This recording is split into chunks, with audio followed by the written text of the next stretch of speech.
What's the first rule of pruning? Dead branches. Okay, this one's mostly dead, and this one looks to be dead. You want to take off all the dead branches. A lot of times in the nursery stock, you get winter kill and things like that. So you freeze back the top 2 or 3 inches of the branches. They'll just look ugly. They don't hurt anything, but they look ugly. So you cut them back to a live bud. You also want to cut them back to a bud that's aimed the right way. If you've got most trees have buds all the way around the stem, and if you leave the bud to the outside, that top bud on the branch that you leave behind is aiming out, the branch will continue to grow that way.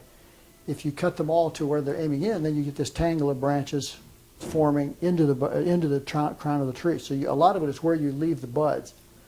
These are competing leaders. If you just let this tree go, these are going to be, both these will take off, and both these will fight for 25 years to decide which one's going to be the leader. As soon as you see 2 branches that are forking, even if they're just tiny little branches, a pinky finger diameter, you clip one of them off.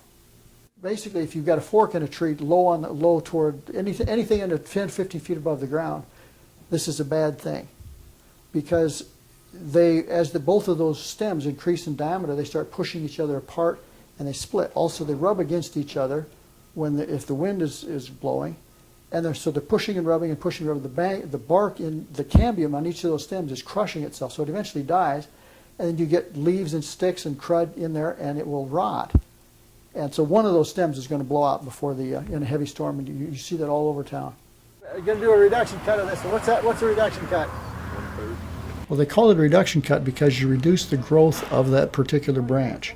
If you've got a small diameter trunk and a fairly large diameter branch, if the branch is more than 1/3 of the diameter of the trunk that you're cutting it off of, or a smaller branch on a bigger branch, you don't want to cut it off yet. You can't make the branch any smaller, but what you can do is grow the trunk bigger before you cut off the branch. They call that a reduction cut. You cut the perfectly good some of the foliage, maybe 1/3, maybe even half of the foliage off of the branch that's going to be on there temporarily. It feeds itself, but it doesn't get much larger. It feeds the rest of the photosynthate it makes down into the trunk of the tree, so it gets larger. And then maybe 2 or 3 years down the road, you've got a 6-inch diameter tree with an inch diameter branch, and you can cut that off much better than if you cut off a 3-inch diameter branch or an inch diameter branch off of an inch diameter stem.